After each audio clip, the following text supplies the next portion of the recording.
Welcome to The Wing, the emotional and financial health check you never knew you needed. We provide tangible solutions for young women to build emotional health and wealth on their journey from school to motherhood. This is the podcast for young women in Australia navigating the big stuff: life, money, and motherhood. From high school to first homes, babies to bank accounts, we take you on an interactive listening journey that helps you make smart, empowered decisions every step of the way. Hello, ladies, and welcome to another episode of The Wing. Today we have a guest speaker, and it is Jess Norton, who I promised that I would introduce you to at some stage on the pod. So, hello, Jess. Hi, what's up? Nice to see your face. I miss you. Likewise. Now, for our listeners, Jess is actually in her bougie office, which she refers to as her wing, and I will explain this in a second, in West Hollywood. So it's about 3 p.m. her time and about 8 a.m. our time. So we're really going international with this one. So I hope you've got your listening ears on. It's going to be a hoot. Now, credit where credit's due. Jess and I, we tic-tac often, and we're a big fan of voice notes. So, which is sort of what's led us to this conversation, I suppose, but it's certainly what's led me to this podcast. So Jess and I were tic-tacking on a few ideas, and one of them, Jess actually named for me The Wing. I won't bore you with the details on that one just yet, but we will talk about it at some stage. It's an idea for postpartum mums. It's quite a big project, so instead of just launching straight into that, I launched into the podcast and called it The Wing. So thank you, Jess, for my podcast title. It's the best. It totally suits you. And, you know, the wing is like your space to have conversation. Excited to have a chat. Love it. All right, well, let's get into it. So first of all, we're going to get to know Jess, which I think is important. Jess is a mum. She's got a beautiful little son. She's obviously living in LA and living a very fancy life compared to us modest Australians. So I think it's just like the idea of Hollywood seems very fancy, but I think that myself is very scrappy and just making shit happen in a non-flashy way. But thank you. I'll take it. Take it. All right. So, Jess, if you can tell our listeners a little bit about you pre-baby, a little bit about you pregnant, and a little bit about you postpartum, and then a little bit about you now. So we can break that down. You just go with the flow and start wherever you like. What a journey. You know, all these different versions that we have of ourselves around motherhood, before and after and during. This really makes me think pre-baby. You know, it's hard to think about that now that I have an 8-month-old son and he is like my entire world, and it's the best thing I've ever done. I feel like I've done some cool things and some hard things, but having a baby was and is the absolute best. But pre-baby, I really feel like I made a strong effort to really eat, pray, love my world. I really romanticized my life. I really lived it to the fullest, and I traveled a lot. I worked a lot, and I also played a lot too. And also, to be honest with you, pre-baby, I mean, I actually didn't know if I was going to ever have a baby. I thought that I would be head of the Hot, Rich, Fun Auntie Club for life, but now that's transferred over to Hot, Rich, Fun Mum Club for life. And that has a lot to do with my partner. I didn't ever have a partner where it was something that I saw in the future for us, but my partner now is a huge part of that, because it's interesting to me, like pre-baby, people would ask me like, when are you going to have a baby? And it's like, with who?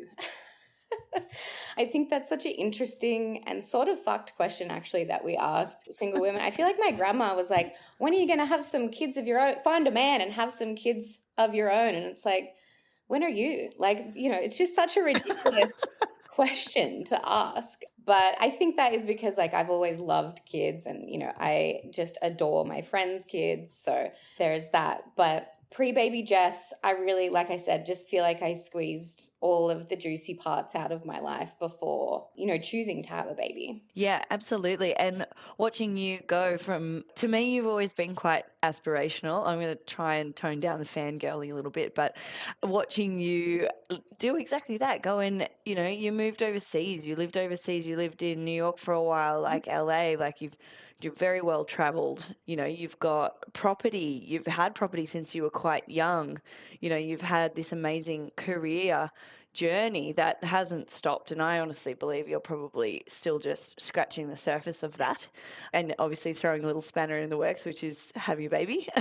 Is a little bit of a setback for all of us for a period of time. But Yeah. yeah, I imagine the questions that you were asked like in that period of time, like, and I think you and I are similar. We've sort of gone through, we were both engaged before the relationships that we're in now, and or before our marriages, and it feels like that's a whole other section of life that, kind of happened to both of us respectively in our 20s, and then, kind of fall off that cliff after that and go, righto, I'm back to square one again. Like, how am I going to, what's the next move? Yeah, for sure.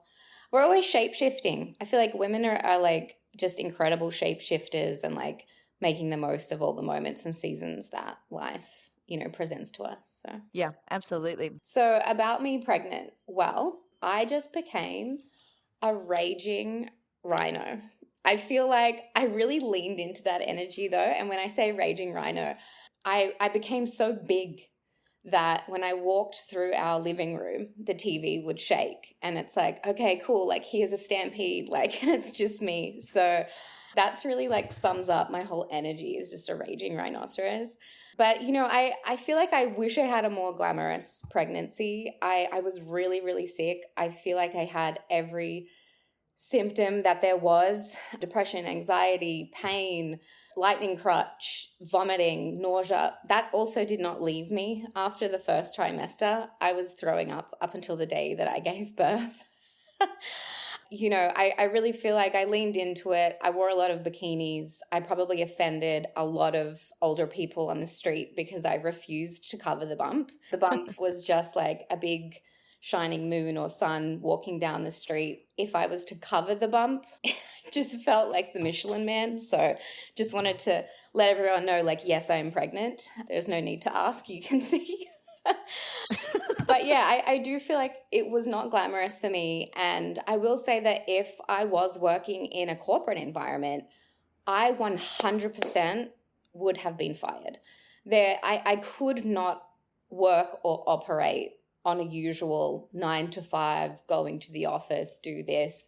So shout out to my clients and to, everyone that I work with, my partner as well, for having the grace and the compassion, and, me being able to work when I could was really, really core during being pregnant. So yeah, it was definitely not glamorous, but we got through it. I think your honesty there, Jess, is so important because, I don't know, I think there's a lot of misconception or a lot of fluff when it comes to pregnancy. And it's, we've all got our apps and we're looking at how big the baby is each week and it's all very clean and shiny. But what's really going on and what's really going on behind the Zoom calls or behind, the corporate attire is something that it can be completely physically debilitating. And, Yeah. you're not alone. I remember a friend of mine also telling me, she had that corporate job, 9 to 5 in the public service. She'd drive to work, she'd pull over, she'd throw up on the side of the road and she'd keep going to work. And I'm the same as you. I think I would have been fired as well because I just could not show up, for as much time as possible. So I think it's so valuable sharing that with, women that are maybe pregnant right now and listening, maybe women that have been through it and thought and felt deflated from their pregnancy journey, like feeling, oh, that really was disappointing. It was actually really difficult. And then thinking about having any future children and thinking, great, now I'm going to go and do all that crap again. Yeah, for sure. I've made a best friend here who is a mother as well, and our boys are, I think, 8 weeks apart. And we sort of bonded over how miserable we felt. And so I think like having an honest discussion with people that are going through the same thing with you is really, really valuable, because every journey is so different. And all of my friends in LA before meeting this bestie Maggie were single and wild and free to do whatever they want. And I was like, I am throwing up on the side of the street. I don't want to move from my bed. Someone get me a sandwich. Also, like, just food of just, I needed to be miserable and discuss that with someone else. And so it is so valuable to have a community of people, or even just one person in my instance, going through the same thing, because it's tough out there. Absolutely. And I found as well, like when I was pregnant with our daughter, I feel like I wanted to be all good, and I wanted to prove to myself and everyone that, oh, no, this is a cinch. Like, I can do this. I'm going to do this 5 more times. And then, you then kind of telling yourself this narrative that, like, it's okay. It's okay. It's okay. But in hindsight, I look back, I'm like, it was not okay. Like, I was not, like, I had a pretty good pregnancy, but I mean, if I was really, really honest and I was to go back and step into those shoes right now, I guarantee I would not be enjoying things. And I think being able to be honest, and I think that I was probably doing a disservice to my pregnant friends that were also pregnant at the same time of me having an awful time. And I'm trying to put on a happy face because I didn't want anyone to worry about me, or I didn't want to get into it because I just didn't feel like talking about how, specifically the depression and anxiety side of things. Like, I feel like that for me is just absolutely heightened during pregnancy. And I was thinking about this overnight, actually. I had a conversation with a GP during this pregnancy, and it was a male GP who I don't usually see. And I flagged it with him. I did the mental health test and did all of that, and, flagged the depression side of things. And he just sort of had no solution. He said, oh, look, are you talking to someone? I said, yes, I talk to a psychologist regularly. He's like, right. And are you drinking lots of water? And, and I was like, what are we talking about? Like, how, this is why I don't want to talk about it, because I feel like, oh, what's the actual solution going to be? So anyway, I'm still digging on that journey. No, there's a lot of that. They say like everything is normal pretty much. Like, you could have a fucking third leg. Yep, that's just a normal part of pregnancy. And it's like, okay, cool. Like, I was having, at one point, I totally forgot about this. I feel like your mind blacks out certain pieces. It felt like my ribs were separating. It was like I was having chest pain, and it was like just this top of the stomach pain. And it was ultimately like it was normal, like stretching pains. But having like the validation around that is still difficult to have. Like, or to find, I should say. It's 2025, and there's still like a lot of, that, not really validating like the experience. I will say that for me, I sought out, healthcare in America is the whole thing, but I sought out specific specialists around physical therapy and anything I could do to prepare for pregnancy, so that I did have specialists around pelvic floor stuff that I could speak to, and that they could be like, okay, yep, let's do an examination, and let's like take a review and actually like really dig in. But you know what? You have to pay for that. It's not like a typical thing, and I wish that it was different, but that is sort of how it is. So finding your community, I still feel like, is just such a core piece of it. And even if it's just that one person. That's a really important message, finding your community. And that was something I'd mentioned earlier as well in a previous episode, was that I think it takes a village to raise a child, but I think it takes a small city to raise women from, school to motherhood, because, our journey just it changes and evolves so much throughout, that space of time, and the community needs to change. Like, we need different resources. We don't need as much of our party friends. We need our home mum friends, or we need our pregnant friends, or we don't want to do activities that involve drinking. We need to do something that involves cups of tea. So it's just a whole transition. Totally. It's so transformative. The whole thing is like, I feel like I stepped through a vortex into like another world in a way, particularly like once my son, I delivered my son. I truly was like, what have I just gone through? Like, it's truly wild. But then, postpartum, which there's a lot to say. There's a lot of chaos, a lot of mess, a lot of beauty. It is completely magic and a mess at the same time. I am still in postpartum now. I really don't believe that that's just 12 weeks. I believe it's more like 12 months for things to, sort of come back to yourself, like hormonally, physically, in every way. I wish that we would stop thinking like, oh, at 12 weeks, you're out of postpartum. Absolutely not. I have an 8-month-old baby right now, and I still consider myself postpartum in a way too. And I think the question was, tell me about yourself postpartum. The biggest thing for me in postpartum is going through that experience. I feel like I can do anything. I genuinely feel in my heart, I can do anything. After a 3-day labor and 3+ hours of pushing a human into the world, like I've really proved nothing is too much for me to go through.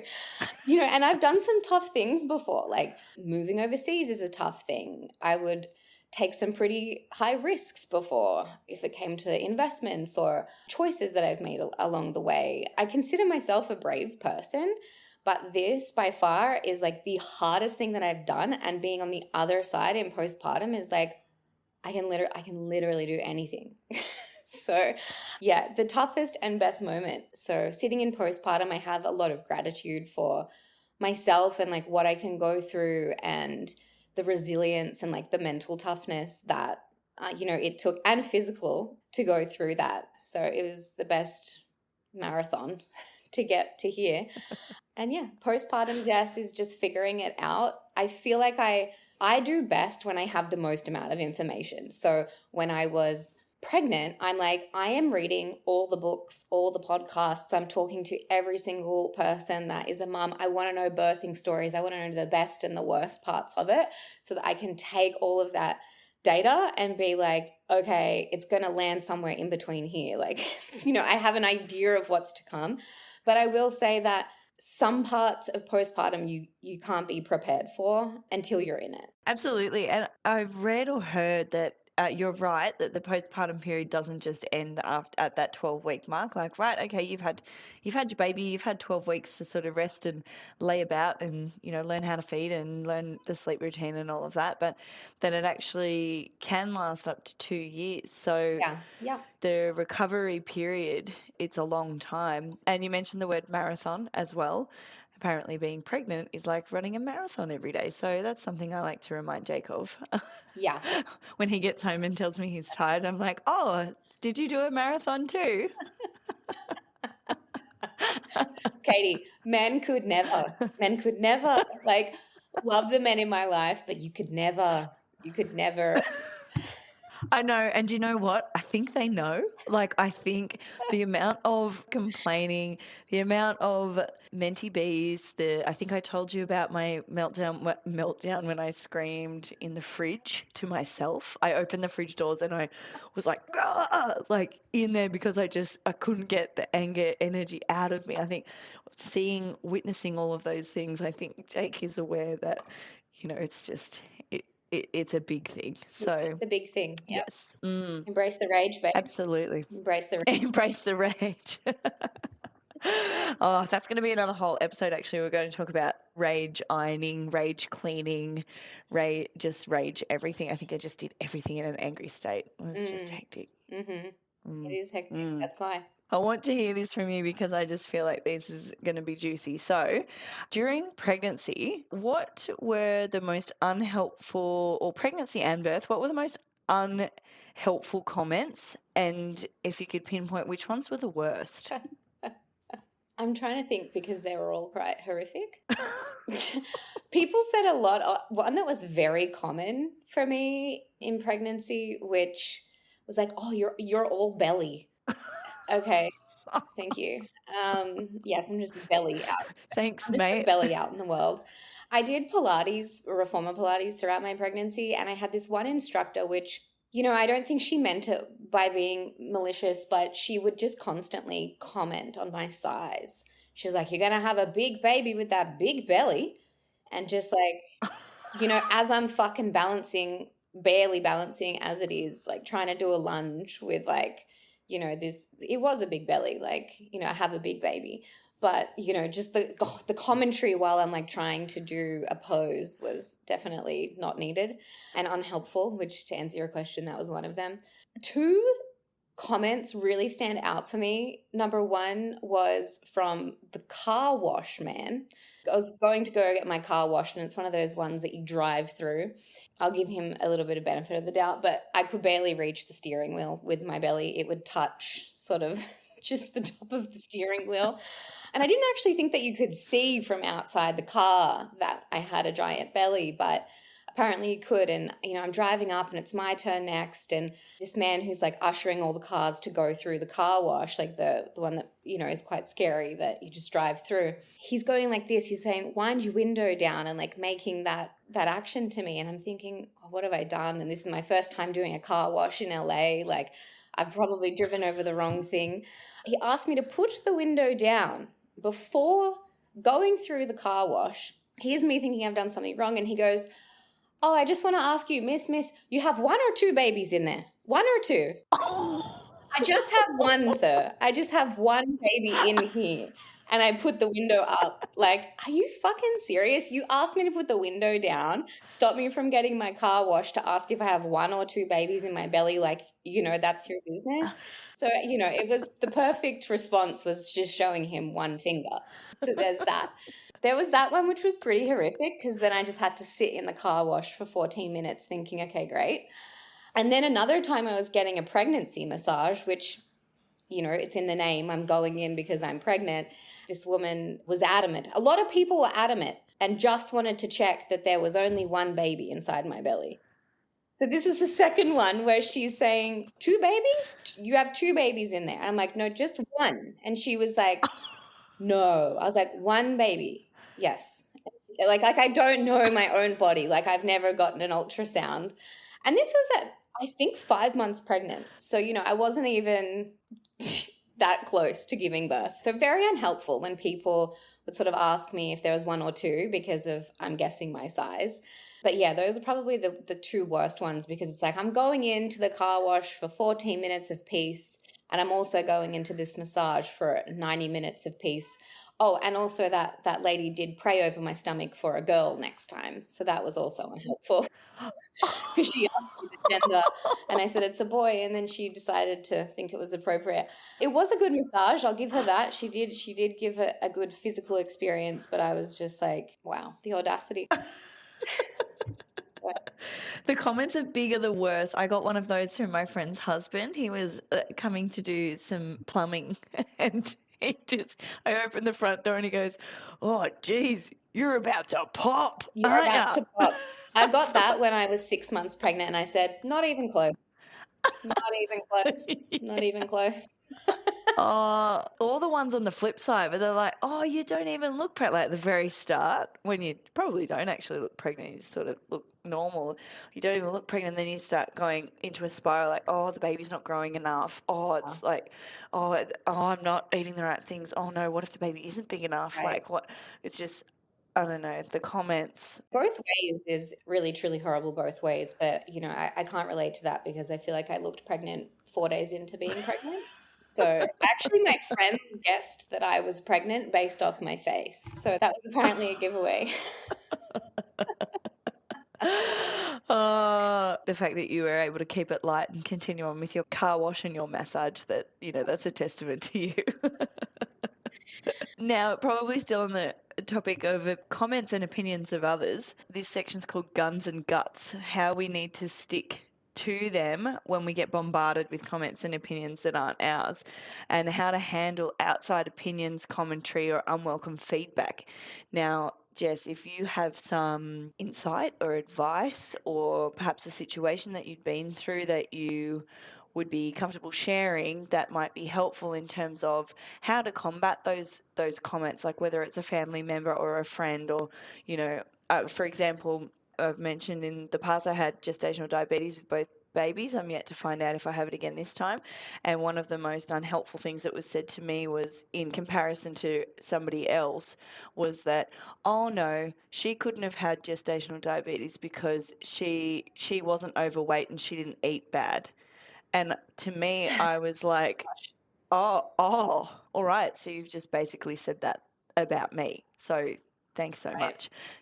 So in that moment, I wasn't, thanks. In that moment, I wasn't able to say anything or like combat that comment because firstly, it was extremely incorrect, secondly, it really hurt, but like just not being quick enough in those moments. And then obviously a lot of us, we sort of go away and we stew on it and we think about it and we think, how could we have dealt with that differently? Anyway, if you have a situation that you're willing to share, please share.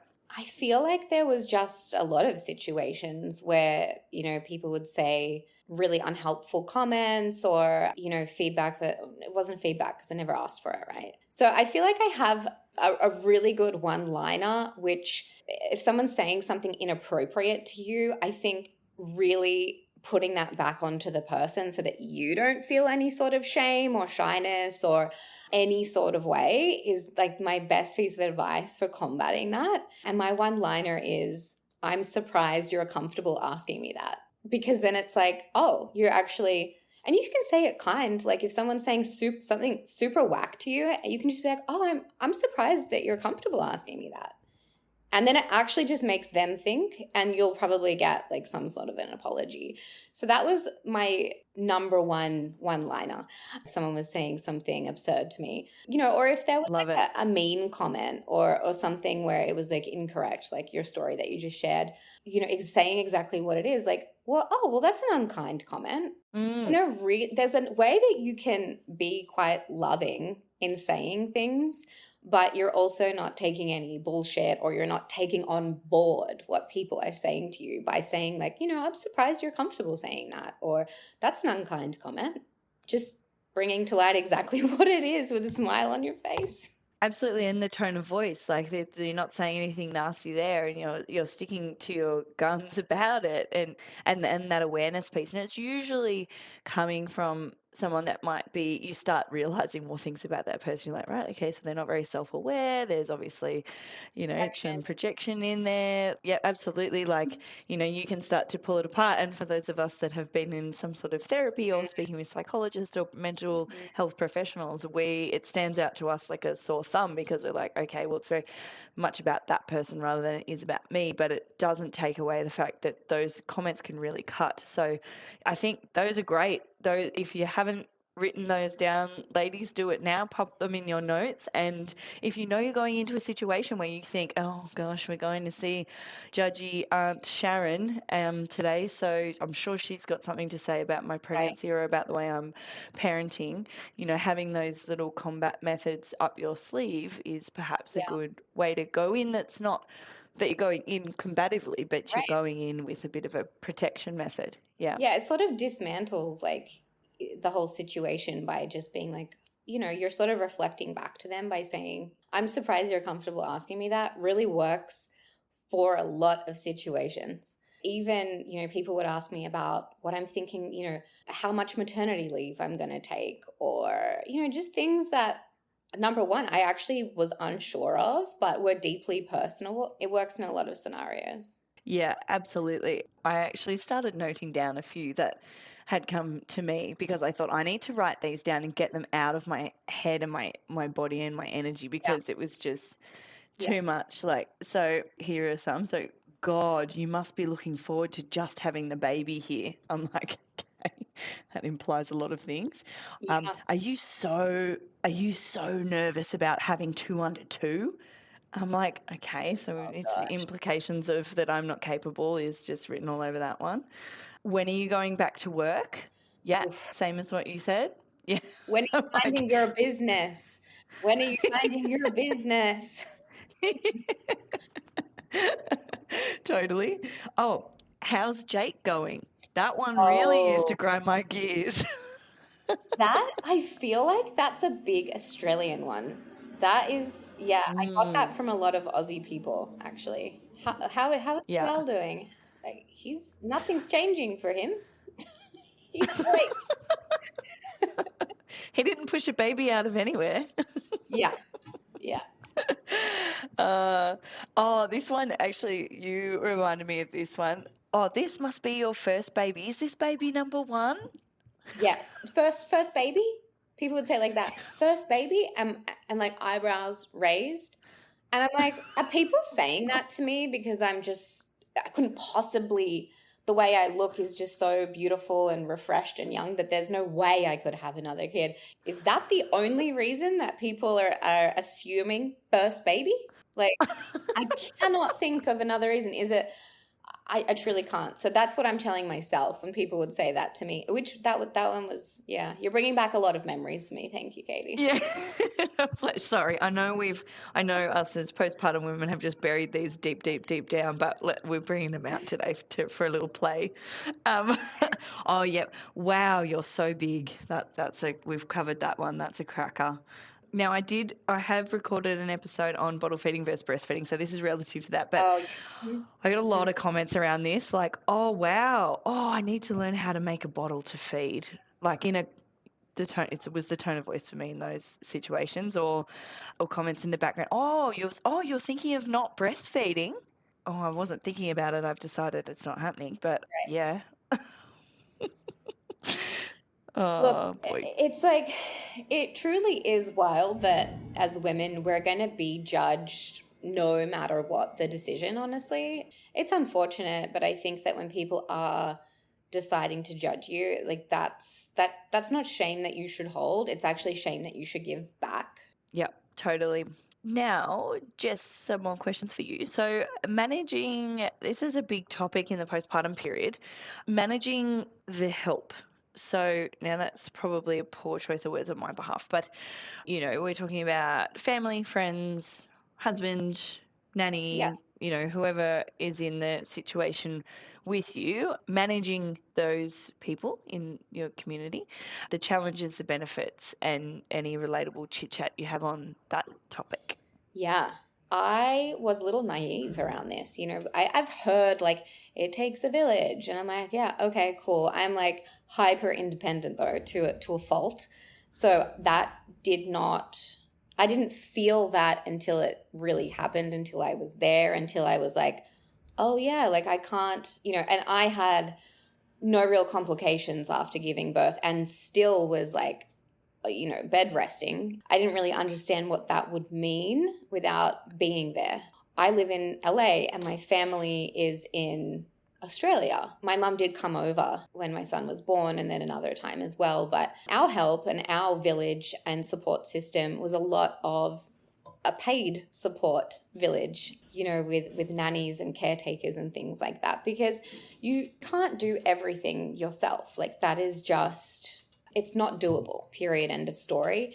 And, I do feel like I overextended myself postpartum in two ways, I think, and I learned from that very quickly, like, okay, I can't do that. And that's all a part of the journey. I overextended myself in going back to the gym in the way I was exercising before I was pregnant. So, I was like, I'm ready to get back into my HIIT training. And then ultimately, my body needed to heal more. And I got a pretty bad back injury with a perforated T4, T5, and then was having trouble lifting my kid. And having chronic back pain for a couple of months was gnarly. So that was the outcome of that. And just managing like, okay, I do need help in these areas. What does that look like? Just having that realization that like, there's no shame in asking for help. I think, like I said, I am and have been hyper independent.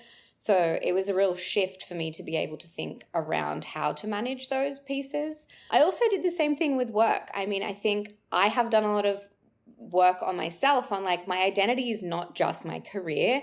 And I feel like I had done a lot of work on that. But then I was also excited to get back into work, and I took on too much initially for what I could actually do. I went back to work like fairly soon, and it was during the time that my baby was still, the potato phase where they're not crawling around, they're not on the move. And so you're like, okay, great. They're napping for a couple hours during the day. And so like I can actually go ahead and do things and pull my laptop out and be creative and do these things. But with time, your baby is also growing and on the move and learning to crawl and learning to stand and walk, and requires more eyeballs and more physical focus. And so I had said yes to a lot of work with my clients, and then was like, okay, I can't do this. And having that realization that like, okay, I'm going to have to hire some format of childcare that works for me. And I have to be intentional. There was a season of my life where I would take on any and anything that came toward me. 17 different clients, different industries, different goals, different requirements, right? There is no way that I could or would want to do that now for this season of life. I only want to do things where I'm aligned with what that client is doing and it feels good to do that work with that person, because really my number one priority right now in this season is spending time with my family and, watching and helping my baby grow and navigate through his life. So, if I'm not in a position where I have to say yes to everything, and that's A-okay. It has been a challenge to find what format of childcare do I need. Finding the right person is very difficult. But I think I've finally gotten into a way better flow with that now. Managing that new sort of transition of your life and making it work for you, like the way that you look through a different lens and you're making decisions in a different light. You're not just saying yes to everything, because what you say yes to heavily impacts not just you, but it impacts your husband and your son and, the people around you. Like, you've really, as the mum, you're the glue of the household that needs to, like, your decisions impact heavily those, in your immediate orbit. So yeah, being really selective, I think, is important, but not feeling bad about it. Like you said, I can certainly relate to that. Like, saying no to things and then getting a heap of guilt, thinking, oh, I don't want to let that person down. But then when your mindset shifts and you think, no, the only person I'm letting down is myself or my baby, well, then decisions become easier to make, because, those are the non-negotiables. Exactly. Yeah. And I mean, since becoming a mum, I thought I was efficient before. The things I can achieve in a 45-minute afternoon nap, my gosh, like, it's just on another level. So it just becoming a mother is like, you become way more intentional and way more efficient. And yeah, it's a real boot camp in that way.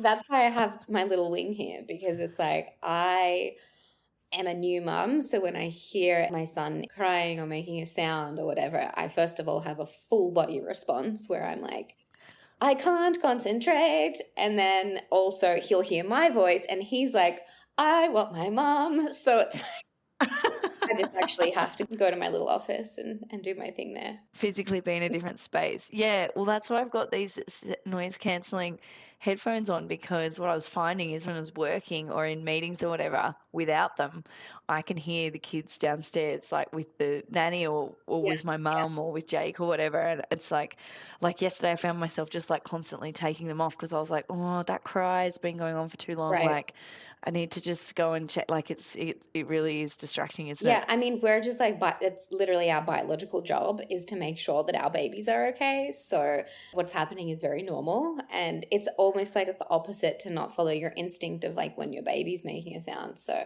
I feel you on that. Yeah. Sure. Totally. Another question, visiting and venting.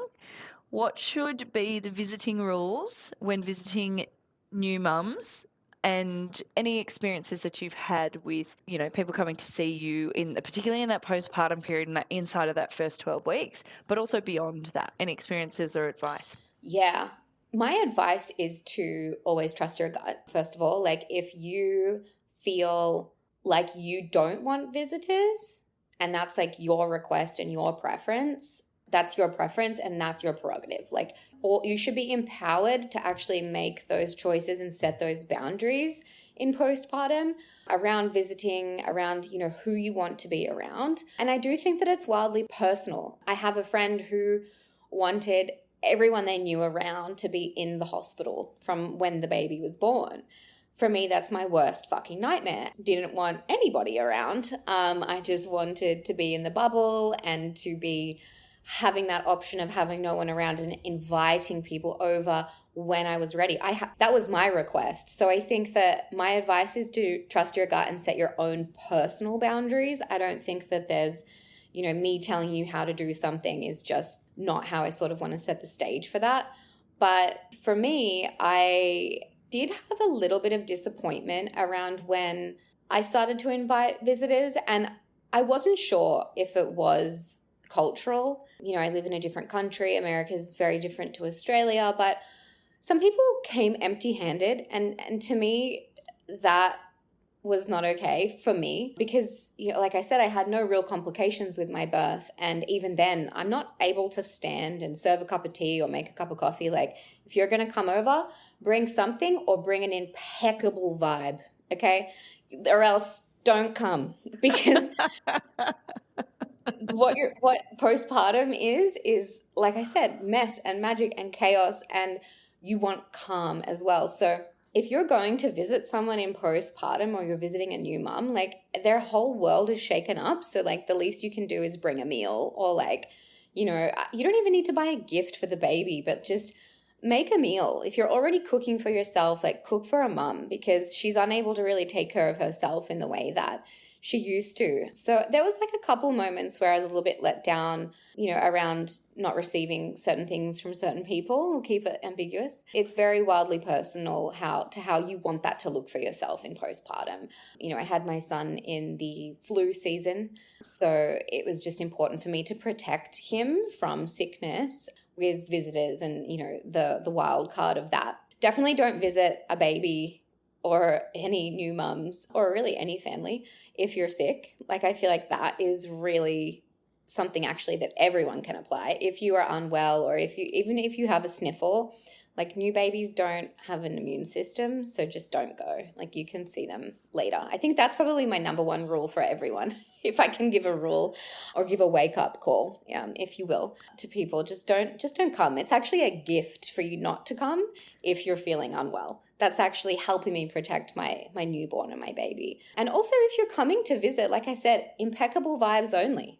We don't want to hear about like so-and-so down the road, like a bitchy moment. Like, hold that for this precious time and only come with positivity, really, because it is just like your whole world has been shaken up. So impeccable vibes or do not come. Absolutely. I think that's brilliant advice. I think as well, like, maybe we can talk a little bit more about the boundaries piece. So Oh, yeah. something that I think I struggle with is anyone who has set a boundary will understand what that is like. So you might set like a situational boundary whereby it's, okay, well, I'll catch up with this person, but it will be for a walk, so that it's got a location, it's got a start and end time. You can both leave the situation. Like, that sounds terrible, but it's like it's a situational boundary. Or you could put up a physical boundary where you lock your front door, or you lock your front gate, or you and I think that I may have been guilty of this, but no, we actually lock We're our not front gate now home, as a but we habit. actually are. Yeah, We're not home. exactly. But I Yeah, am. I'm not here. But all your lights are on. Those physical boundaries that sort of like, kind of need to be in place sometimes to manage that flow. Or an emotional Yeah. boundary, like, or a emotional or verbal boundary, where you sort of actually say to someone, I'm just really struggling at the moment, and I'm just not up to seeing anybody for, a few more weeks. I'll reach out to you when I'm ready. Thank you so much for checking in, but, I'm just not there yet. So those are some examples of different boundary setting. But just from your perspective, do you have some tips or tricks on how to set those boundaries? And it probably differs depending on who you're talking to. If it's your mum, for example, it'd be different to your Yeah. mother-in-law, or, to even with your husband, Mm-hmm. or your friend that has a lot of kids, Mm-hmm. or Yeah. someone that, works in a daycare center and wants to come and visit during flu season. So, yeah, tell me about that. Yeah, I think that the best thing on setting a boundary is also setting a clear expectation from that person ahead of time, so that there's no surprises. I feel like what I did was I sent around for family visiting is, here's our baby rules. You have to wash your hands. You can't come unless you've been, vaccinated, or if you're showing zero signs of being unwell. And I actually sent out like a graphic, like, these are our rules for our baby. And people they literally had a guide, a checklist, if you will, so that they knew, like, okay, cool, these are the boundaries in place. So setting a boundary, has to have an outcome to that, or else it's just a wish, right? Like, oh, I wish that you would do this, but it's like, no, well, if you don't have X, Y, and Z things done, then you can't come visit. It's not just like, oh, a wishy-washy wish. It's like, that's the outcome, right? And then I think, like, it does differ with who you're talking to. Emotionally, I feel like a lot of people were checking in with me, but I didn't have my usual like lengthy response or whatever, because I was just trying to like have that time with my family, my new family.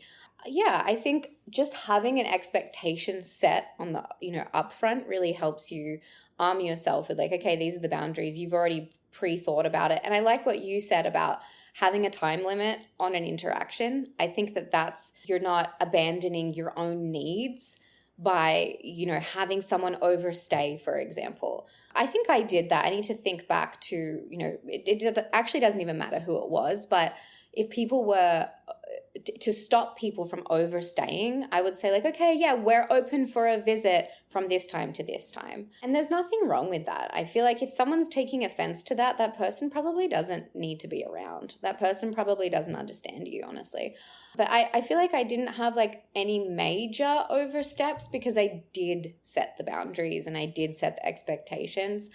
That was like on visiting baby. As time goes on, also you find that like your request and your boundaries may change, right? So for me, like seeing how I wanted my baby to be swaddled, for example, I wanted things this specific way. And if someone was like, say, for example, covering my baby with a blanket that wasn't tight, that's not how I wanted to have that be done because of, the guidelines in which I was adhering to for baby safety. And so I was just always very verbal, very upfront. I didn't feel like me telling someone, hey, this is how I want things around my baby. I didn't feel bad about that because it's actually our job as mothers to protect our babies. So I don't know. I don't feel like I had like mum guilt around setting boundaries because I was like, well, I'm his most, I'm a fierce protector of my child. So it is how it is. I think that's so valuable. I feel like I remember a situation where I had a visitor, doesn't matter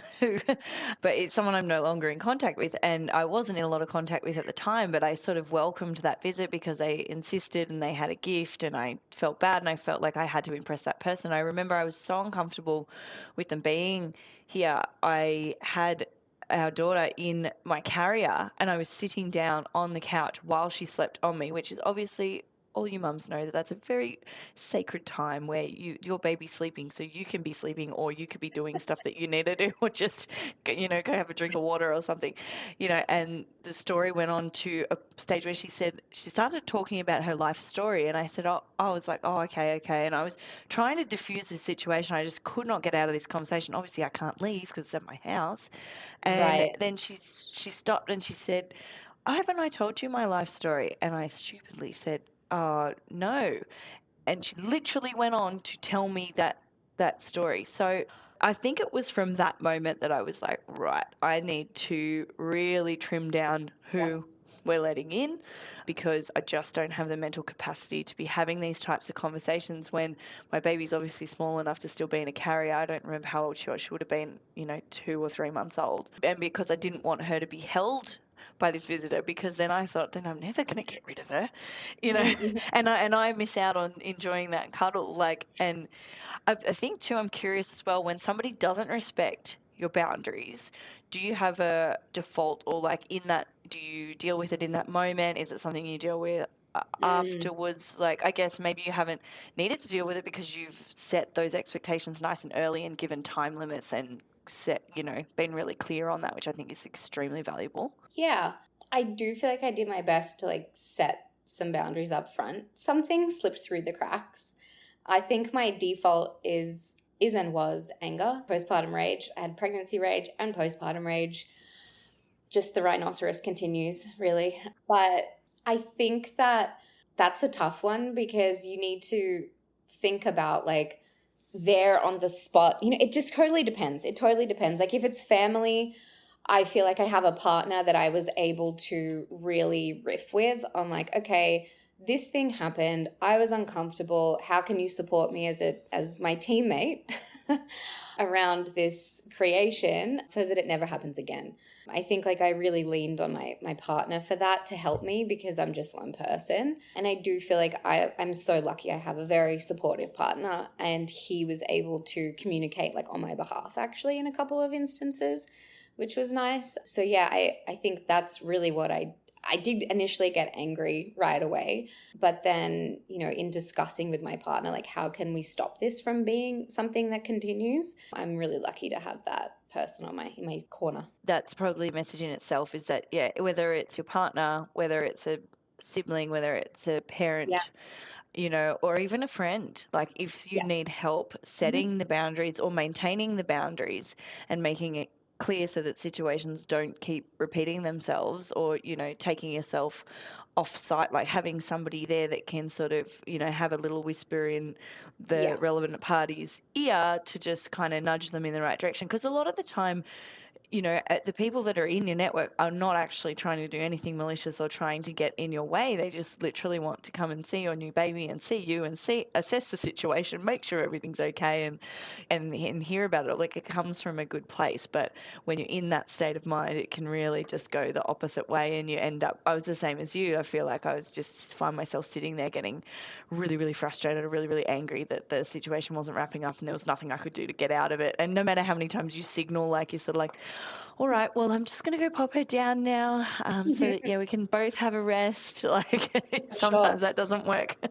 I think the message that, like, in the conversation that we're having is actually maybe less so for mums to do something, but maybe for everyone else. Maybe for everyone else, if, like, you're visiting a new mom and a new baby, like, just be hyper aware to the situation. And, you may not be able to put yourself exactly into their shoes, but, I feel like there needs to be a book, Visiting Newborns for Dummies, like, just how to actually act around these situations. And I think that, also generations have changed where, like, that looks really different. Like, I remember having a discussion with my friend here, and she's like, oh, you don't want visitors, like, was sort of shocked. And I was like, no. And she's like, oh, like, when I was growing up, everyone came over. And I was like, sure, like, that may have been the case for sure. This is just, my preference over something that I have agency and authority over. So that's how I'd like it. Oh, absolutely. A question for you: how the list that you created, because I've heard of families doing this, with the list that you created, that was kind of like your how-to to work with us here. How to visit. Visiting for dummies. Here's your little checklist. Here's your welcome pack. How was that received by friends and family? Yeah, really, really well. When I set this little guide out, like, this is when visiting checklist, I feel like I have such amazing friends and family, like, it was pretty much respected. And in fact, sometimes my friends would make a plan. They'd be like, we're so excited to come over, meet baby, we're bringing XYZ. There was a set plan. And then, sometimes shit hits the fan. Someone got sick and was like, hey, I've been on a flight and I have a sniffly nose. Like, I don't think I should come over. And actually, that's a gift. That is a gift for you to not come over. Don't worry about your actual present. Like, it's a gift for you not to bring sickness into the house. So thank you for, being mindful and thoughtful. So I feel like I had a really good response from friends, and I feel like they were probably extra cautious. I had a real fear of, like, my baby getting sick because flu season was really gnarly in LA. A good response, I think, overall. Yeah, the message is really just other people try and be aware of, like, this time being so precious. Like, time is so, so precious that, like, the newborn phase particularly, like, gone just so quick. So it's really just about preserving that time in the way that you want it to look and feel for yourself and for your family. Yeah, well said. And I think that there's some great tips and some great dialogue and some great thinking, obviously from a first-hand experience, Jess, with you and your transition through pregnancy and motherhood, and obviously into the postpartum period. So I think that hopefully our listeners have many things to take away. So let's thank our guest, Jess Norton, for joining us all the way from LA and for providing insightful insights on her journey from pre-motherhood through the postpartum period. We have plenty more to cover with Jess, and we will do subsequent pods together. We haven't even scratched the surface. As I mentioned a little earlier in this podcast, Jess is an experienced investor and she's got a lot to share on the financial side of things, particularly in the property space. We're going to talk about crypto, we're going to talk about the share market, and Jess is going to share some of her insights, her learnings, and her knowledge on those varying topics. But for now, we'll let Jess get back to her LA lifestyle. And thank you so much for joining us, Jess. We really appreciate it. Thanks, Katey. You're the best. And look forward to chatting again soon. Yay! Thanks, ladies. If you enjoyed the episode, please subscribe and follow. And we'll post our next episode very soon. Thank you. Enjoyed the episode? Hit follow and check out _wingpod Oz on Instagram for a dose of wisdom getting you on the right path to success.